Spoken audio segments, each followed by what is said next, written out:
उसने मुसलमानों के लिए कल्पनाओं के सारे दरवाजे खोल दिए और एक ऐसी जन्नत का ख्वाब दिखाया जो रेगिस्तान में रेत फांक रहे मर्दों के लिए सबसे सुंदर ख्वाब था। उसने दावा किया कि ये इनाम दुनिया की बेहतरीन चीज़ों, सुख सुविधाओं के रूप में होगा। जन्नत में कभी ना खत्म होने वाला यौन सुख मिलेगा। यह चैनल का उद्देश्य किसी भी जाति, धर्म, मत, पंथ, संप्रदाय, मजहब या किसी भी सामाजिक समूह की सामाजिक, राजनैतिक, धार्मिक भावनाओं को आहत करना नहीं है। हमारा उद्देश्य लोगों में तार्किक एवं वैज्ञानिक विचारधारा को बढ़ावा देके ऐतिहासिक दस्तावेजों, पुरातात्विक प्रमाणों तथा मॉडर्न टेक्नोलॉजी की सहायता के माध्यम से समाज को जागरूक तथा विकास की ओर अग्रसर करना है। यह चैनल भारतीय संविधान के अंतर्गत मूलभूत कर्तव्य अनुच्छेद 51A H तथा मूलभूत अधिकार अनुच्छेद 191A के अंतर्गत वाणी तथा अभिव्यक्ति की स्वतंत्रता के संवैधानिक दायरे में रहते हुए समाज में फैले हुए अंधविश्वास, पाखंड, कुरीतियां, भेदभाव, छुआछूत, जातिवाद और कुरिवाजों के प्रति लोगों को तार्किक और वैज्ञानिक सोच के अनुसार जागरूक करने का प्रयास करता है। इस प्रस्तुति में कुछ आपत्तिजनक सामग्री या शब्द हो सकते हैं। दर्शक कृपया अपने विवेक से काम ले। जब कभी भी इस्लाम के आखिरी पैगंबर मोहम्मद के द्वारा किए गए जुल्म और सितम की बात चलती है तो मुसलमान एक दलील देते हैं कि मोहम्मद साहब मक्का में सताए गए थे। मोहम्मद साहब पर मक्का वालों ने जुल्म किया था, उनका बहिष्कार किया था, इसलिए उन्होंने बाद में अपना गिरोह बनाकर उन पर हमला किया। यह बात बिल्कुल सही है। मक्का के लोगों ने 2 साल तक रसूल अल्लाह और उसके अनुयायियों का बहिष्कार किया था, परंतु उस बहिष्कार का कारण भी था। कोई भी बहुदेववादी धर्म कुदरती तौर पर सहिष्णु होता है। अगर उनके देवताओं के साथ आप अपना भी कोई देवता बैठा दें तो उन्हें ऐतराज नहीं होता, पर जब कोई कहे कि तुम्हारे सभी देव झूठे हैं और केवल हमारे वाला सच्चा है, यह किसी भी पंथ के लोगों को बर्दाश्त नहीं होता। मक्का के लोगों ने 30 साल तक अपने देवी देवताओं का अपमान सहा। जब उनसे बर्दाश्त नहीं हुआ तब कुरैश कबीले के बड़े बुजुर्ग मोहम्मद के बुजुर्ग चाचा अबू तालिब के पास शिकायत लेकर गए थे और कहा था, आपका ये भतीजा हमारे देवताओं और हमारे धर्म का अपमान करता है, हमारे पूर्वजों को मूर्ख बताते हुए अपशब्द कहता है। इसके लिए आप ही कुछ कीजिए, अगर नहीं कर सकते तो हम पर छोड़ दीजिए। इस फरियाद और चेतावनी के बाद भी जब रसूल अल्लाह नहीं सुधरे तब उन्होंने उसका बहिष्कार किया था। और इस बहिष्कार का एक और कारण था, मक्का की मूर्तियों के साथ मक्का वालों का रोजगार भी जुड़ा हुआ था। मक्का वासियों द्वारा रसूल अल्लाह के बहिष्कार का कारण केवल धार्मिक ही नहीं बल्कि आर्थिक भी था। फिर भी हम इसे मोहम्मद पर मक्का के लोगों का जुल्म कह लेते हैं कि उन्होंने इसी जुल्म का बदला लेने के लिए मक्का पर हमला किया था। तो फिर सवाल उठता है, बाकी अरब के लोगों ने रसूल अल्लाह का क्या बिगाड़ा था जो रसूल अल्लाह ने उन पर भी हमले किए? जबकि अरब में रसूल अल्लाह की तरह ही दूसरे पैगंबर भी थे जो शांति और सुकून के साथ रहते थे। उन्हें किसी दूसरे पैगंबर से कोई दिक्कत नहीं थी। इस्लाम के इस पैगंबर को ही सबसे दिक्कत क्यों थी? अरब के कबीलों पर किए गए हमलों के पीछे रसूल अल्लाह की अपनी लालसाएं थी। इस बारे में अली सीना लिखता है कि जैसे जैसे उसकी फौज बढ़ी तो रसूल अल्लाह की लालसाएं भी हिलोरे मारने लगी और एक डकैत सुल्तान बनने के ख्वाब सजाने लगा। अब इसके लिए उसे और ज़्यादा अनुयायियों की ज़रूरत थी, ऐसे मुसलमानों की जो अल्लाह के रसूल के लिए जान और माल दोनों लुटा सके। ऐसे मुसलमानों को तैयार करने के लिए उसने पहले तो उन्हें अल्लाह के गुस्से से डराया, फिर अल्लाह की नेमतों का वास्ता देकर ललचाया। रसूल अल्लाह ने अपनी तरफ से गैर मुस्लिमों के खिलाफ लड़ने वाले और उसको अल्लाह का रसूल स्वीकार करने वालों को मौत के बाद भारी भरकम इनाम मिलने का वादा किया। उसने मुसलमानों के लिए कल्पनाओं के सारे दरवाजे खोल दिए और एक ऐसी जन्नत का ख्वाब दिखाया जो रेगिस्तान में रेत फांक रहे मर्दों के लिए सबसे सुंदर ख्वाब था। उसने दावा किया कि ये इनाम दुनिया की बेहतरीन चीज़ों, सुख सुविधाओं के रूप में होगा। जन्नत में कभी ना खत्म होने वाला यौन सुख मिलेगा। रसूल अल्लाह ने चेतावनी भी थी कि जो उसके जंगी अभियानों में धन दौलत से मदद करने में कंजूसी करेगा उसे कयामत के दिन कठोर सजा मिलेगी। ऐ ईमान वालों, मैं तुम्हें वो फ़ायदेमंद तरीके फरमाऊं जिससे तुम अल्लाह के दरबार में सजा पाने से बचोगे। अल्लाह में यकीन करो और उसके पैगंबर में भी। अल्लाह के मकसद में जंग करो। अगर तुम समझ जाओ तो यही तुम्हारे लिए अच्छा होगा। वो तुम्हें तुम्हारे गुनाहों के लिए माफ़ कर देगा और तुम्हारे लिए हसीन जन्नत के दरवाजे खोल देगा। उन बागों में दाखिल करेगा जिनके नीचे नहरें बहती हैं। वो तुम्हें पाकीज़ा मकानात में जगह देगा ये तुम्हारी बहुत बड़ी कामयाबी होगी। जन्नत में तुम अपने परवरदिगार की किस किस नेमत से इनकार करोगे। वहां आरामदायक गद्दों पर मनसद लगाकर बैठोगे और दोनों बागों के मेवे इस कदर करीब होंगे कि बैठे बैठे पेड़ों पर से ही खा लोगे। वहां तुम्हारे लिए ऐसी अप्सरा सी कुंवारी हसीन औरतें होंगी जिन्हें तुमसे पहले ना तो किसी इंसान ने छुआ होगा, ना नजर उठाकर देखा होगा और ना ही किसी जिन ने। तुम अल्लाह की किस किस नेमत को झुटलाओगे। जन्नत में सुंदर बाग बगीचे होंगे जिनमें अंगूर लगे होंगे। तुम्हारे साथ हमजोली ऐसी औरतें होंगी जिनको जवानी चढ़ रही होगी और शराब से लबरेज सागर होंगे। अल्लाह और उसके रसूल में ईमान लाओ और जिस माल का अल्लाह ने तुमको नाइब किया है उसमें से अल्लाह की राह में यानी जिहाद में खर्च करो, क्योंकि तुम में से जो भी अल्लाह और उसके रसूल में विश्वास करेगा और अल्लाह की राह में खर्च करेगा उसे बड़ा अज्र मिलेगा। अरब की रेत फांक रहे कुंठित मर्दों के लिए इससे सुंदर ख्वाब क्या हो सकता था। लेकिन फिर भी कोई ऐसे ही किसी के दिखाए हसीन ख्वाब पर यकीन करके कुर्बान हो जाने के लिए तैयार नहीं हो सकता जब तक कि उसे उस ख्वाब का कुछ हिस्सा हकीकत में न मिले। और वो हिस्सा मुसलमानों को मिलता था माले गनीमत के रूप में। रसूल अल्लाह ने मुसलमानों को अय्याशियां करने की इजाज़त अल्लाह से दिलवाई थी। यहां तक कि वो किसी गुलाम औरत से दुष्कर्म करते हुए किसी बात से झिझके भी तो उसके लिए भी अल्लाह से इजाज़त दिलवाई गई थी। कबीलों की लूट में बंदी बनाई गई औरतों के साथ दुष्कर्म करते वक्त मोमिन द्वंद्व में पड़ जाते थे। वे इन औरतों के साथ यौन संबंध भी बनाना चाहते थे, लेकिन उन्हें फिरौती पाने के लिए छोड़ना भी चाहते थे। इसलिए वे नहीं चाहते थे कि ये औरतें गर्भवती हो जाएं। इसके लिए वो मोहम्मद के पास इस बारे में सलाह करने को गए, जिसके बारे में बुखारी की इस हदीस से पता चलता है, जिसमें कि अबू सईद कहते हैं, हम अल्लाह के रसूल के साथ बनु अल मुस्तलिक के जावा पर गए थे और वहां हमें पकड़ी गई अरबी औरतों में अपने हिस्से की औरतें मिली। औरतों को पाने की हमारी इच्छा खूब थी, लेकिन हम नहीं चाहते थे कि ये औरतें गर्भवती हो जाएं। तब हमें योनि के बाहर ही वीर्यपात करने का तरीका ठीक लगा। जब हमने इस तरीके से संभोग करने का इरादा किया तो हमने कहा, अल्लाह का रसूल हमारे बीच में है तो हम उससे पूछे बिना इन औरतों से इस तरह का सहवास कैसे करें। हमने रसूल से इस बारे में पूछा तो उन्होंने कहा, बेहतर होगा कि तुम वो ना करो जो कर रहे हो, क्योंकि कयामत के दिन तक जिसको आना है वो तो आएगा, यानी जो जी में आए वो करो, जिसे पैदा होना है वो पैदा होगा। रसूल अल्लाह ने जिहाद में पकड़ी गई औरतों के साथ दुष्कर्म करने से मना नहीं किया, बल्कि इसके उलट वो कह रहा है, जो जी में आए वो करो। उसका अल्लाह भी गुलाम औरतों अर्थात लूट के माल के बंटवारे में अपने हिस्से की बंदी औरतों के साथ हर तरह से यौनाचार की इजाजत देता है। सेक्स एक ऐसी कुंठा है जो हर एक मर्द में कहीं ना कहीं दबी होती है। बस उसे डर होता है समाज का, बदनामी का, कानून की सख्त सजा का। और जहां कानून नहीं होता वहां थोड़ा बहुत डर होता है किसी खुदा का। लेकिन जब हर तरह से अय्याशियों की इजाजत खुदा ही दे तब तो जिसके मुंह में दांत और पेट में आंत भी नहीं होती वो भी उसके लिए मर जाने को तैयार हो जाता है, क्योंकि जिंदा रहे तो माले गनीमत में लोंडियां मिलेंगी और मारे गए तो 72 हुरें और शराब की नदियां मिलेंगी। लेकिन किसी भी धर्म में अनुयायियों की संख्या बढ़ने का कारण सिर्फ सेक्स कुंठाएं भी नहीं होती। हर नए धर्म में पुराने वाले धर्मों से कुछ नया और अच्छा भी होता है। इस नए धर्म में बिलाल जैसे गुलाम को भी सम्मान मिला था। कुछ ऐसी ही चीजें इस्लाम की अच्छाई के रूप में प्रचारित भी होने लगी और इस तरह से मुसलमानों और रसूल अल्लाह दोनों के ख्वाब पूरे होने लगे। इस्लाम में लड़ाकों की संख्या बढ़ती चली गई और वो कबीलों को लूटते हुए और नोचते हुए आगे बढ़ने लगे।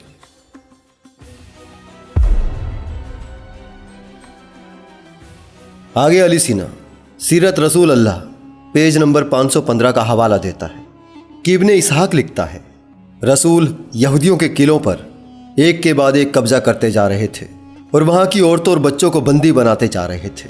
ऐसी एक कैदियों में खैबर के मुखिया किनाना की बीवी सफिया और उसकी 2 चचेरी बहनें थीं।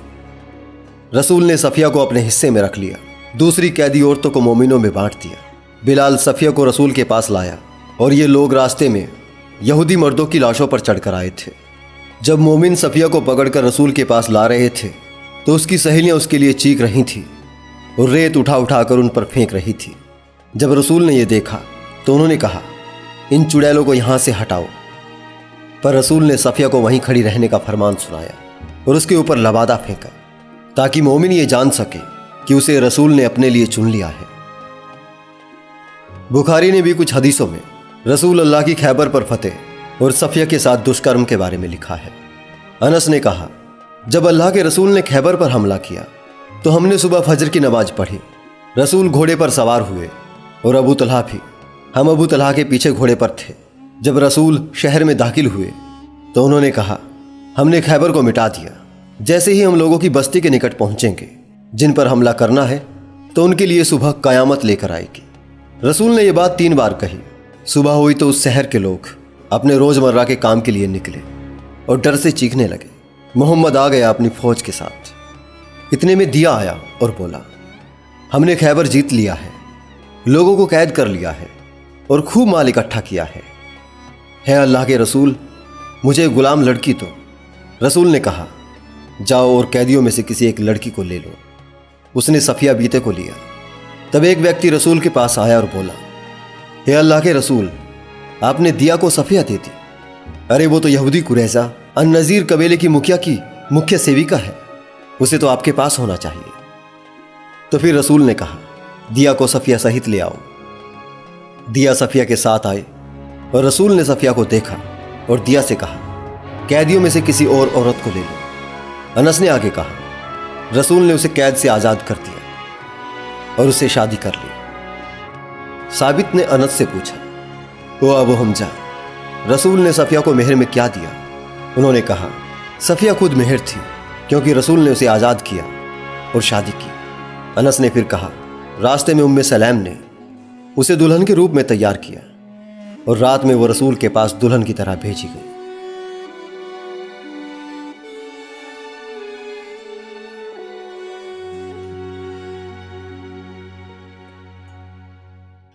अरब के इलाके के मूल बासिंदे 3 यहूदी जनजातियां बनु कैनका, बनु नज़ीर और बनु कुरैजा थी, जिन्हें रसूल अल्लाह ने एक एक करके तबाह कर दिया।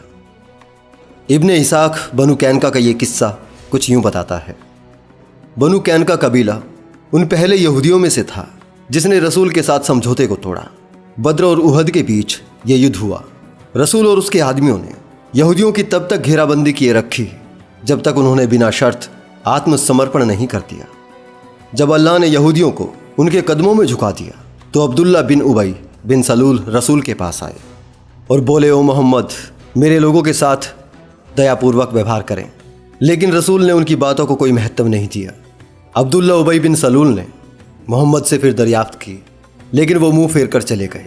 इतने में अब्दुल्ला ने पीछे से रसूल अल्लाह के जाने का कालर पकड़ लिया। ये देखकर रसूल अल्लाह का मुंह गुस्से में लाल हो गया। मोहम्मद ने मांग की अपना सारा माल और हथियार उसके हवाले कर दें।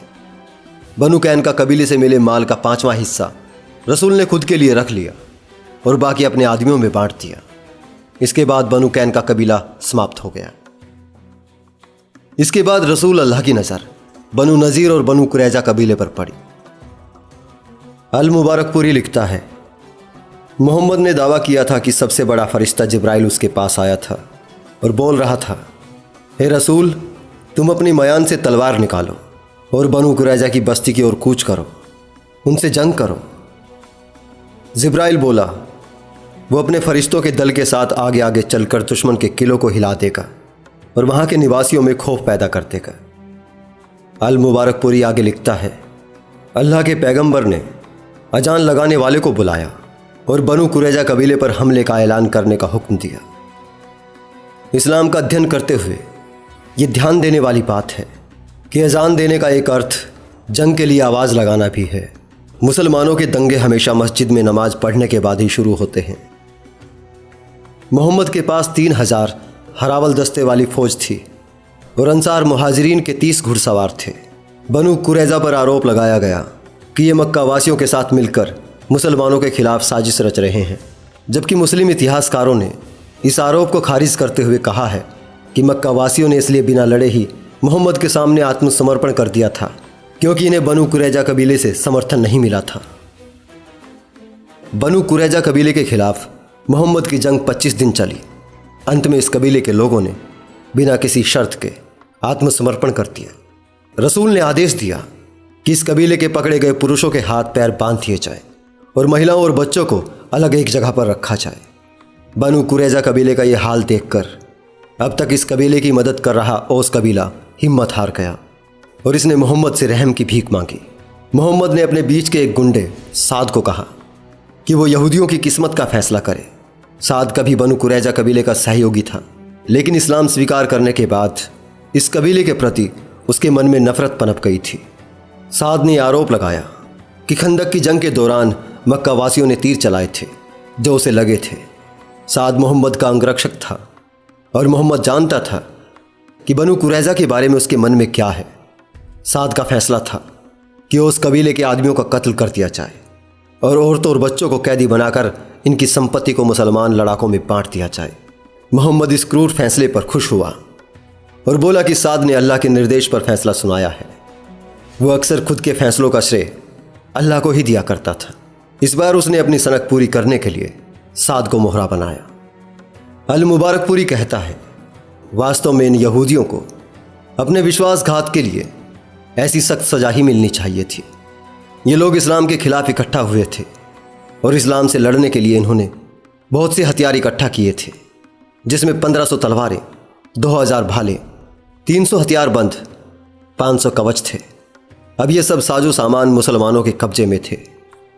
जो खास बात अल मुबारकपुरी गोल कर गया वो ये थी कि बनु कुरैजा ने अपने हथियार, कुदाल और फावड़े मुसलमानों को उधार दिए थे ताकि वे खाई खोदकर अपनी हिफाजत कर सकें। मुसलमान इतिहासकार इस नरसंहार को जायज़ ठहराने के लिए आधारहीन आरोप लगाकर बनु कुरैजा को ही इसका जिम्मेदार बताने की कोशिश करते हैं। इन्होंने इस कबीले पर दुष्ट होने, विश्वासघात करने और इस्लाम के खिलाफ साजिश करने के आरोप लगाए हैं। हालांकि ये ब्यौरा कहीं नहीं है कि बनु कुरैजा ने मुसलमानों के साथ कोई इस तरह का धोखा किया था जो इस कबीले को इतना कठोर दंड देने की ज़रूरत पड़ी कि मदीना के बाजार में गड्ढे खोदे गए और 600 से 900 यहूदियों का सर कलम कर दिया गया। उनकी लाशों को इन गड्ढों में डाल दिया गया। ये तय करने के लिए कि किसे कत्ल करना है, लड़कों के कपड़े उतरवा कर जांचा गया। जिन लड़कों के गुप्तांगों पर बाल पाए गए उनका सिर कलम कर दिया गया। इस नरसंहार में बच गए एक व्यक्ति अतिया उल कुरैज नामक यहूदी ने बाद में इस घटना को याद करते हुए कहा, मैं बनु कुरैजा के बंदियों में से एक था। उन्होंने यानी मुसलमानों ने पूरा जांचा और जिनके गुप्तांगों पर बाल दिखे उनकी हत्या कर दी गई। जिनके गुप्तांगों पर बाल नहीं आए थे उनकी हत्या नहीं की गई। मैं भी उन्हीं में से एक था जिसके अभी बाल नहीं उगे थे। मोहम्मद ने सारी यहूदी जनजातियों को मार डाला। इन यहूदी कबीलों में बनु कैनका, बनु नज़ीर, बनु कुरैजा, बनु मुस्तलिक, बनु जोन और खैबर के यहूदी शामिल थे। और इतना ही नहीं, मृत्यु सैया पर भी पड़े हुए रसूल ने अरब के सभी गैर मुस्लिमों का सफाया करने का हुक्म दिया था। रसूल के इस हुक्म को दूसरे खलीफा उमर ने अपने शासनकाल में पूरा किया। इसने यहूदियों, ईसाइयों, मूर्ति पूजकों को पूरी तरह नष्ट कर दिया और इस्लाम कबूल करने या अपना देश छोड़कर भाग जाने या मरने पर मजबूर कर दिया। यही है इस्लाम का इतिहास, कबीलों की लूट और इंसानियत के कत्लेआम से भरा हुआ। अगर इस बारे में और भी ज़्यादा डिटेल से जानकारी चाहिए, इस्लाम के इस इतिहास की पूरी जानकारी जफ़र के चैनल पर मिल जाएगी। बहरहाल मेरे इतना सब कहने का अर्थ यही है कि इस्लाम के इतिहास का हर एक पन्ना लहू से सना है और जब यही इतिहास गैर धर्म के लोग अपने लोगों को सुनाते हैं तो वो तुमसे डरते हैं, तुमसे नफरत करते हैं। और यही इतिहास जब आपके उलेमा आपको सुनाते हैं तो तुम गैर धर्म के लोगों से नफरत करते हो। आपके ये उलेमा आपको बताते हैं कि तुम सताए जाते हो जैसे नबी सताए गए थे। लेकिन नबी सताया नहीं गया था, उसे अपना मकसद हासिल करना था जिसके लिए उसने अल्लाह नाम के एक फेक आईडी का सहारा लिया था। कुरान के सभी संदेश जो उस फेक आईडी के नाम पर दिए गए हैं 1400 साल पहले के जाहिल लोगों के लिए थे, वो तुम्हारे लिए नहीं हैं। तुम जिस नबी को फॉलो करते हो उसने कितने ही कबीलों को उजाड़ दिया था, यहां तक कि उसने अपने कुरैशों को भी नहीं छोड़ा जिन्होंने उसकी मदद की थी। जब तुम उसे फॉलो करते हो, लोग तुमसे डरते हैं कि कहीं तुम भी विश्वासघात न करो जैसे नबी ने किया था। तुम किसी के लिए खतरा नहीं हो, ना ही तुम्हारे लिए कोई खतरा है। 1400 साल पहले कबीलों की लड़ाइयों के बीच कही गई बातों को जब तुम दोहराते हो तब तुम खतरनाक लगते हो। मुसलमान होने की बजाय केवल इंसान होने की कोशिश कीजिए। बाकी धर्मों के लोग इस बात को समझ रहे हैं, आप भी समझने की कोशिश कीजिए। अभी के लिए इतना ही दोस्तों, जल्दी ही मिलता हूं किसी और वीडियो के साथ। मेरे साथ इस वीडियो के अंत तक बने रहने के लिए आपका बहुत बहुत धन्यवाद।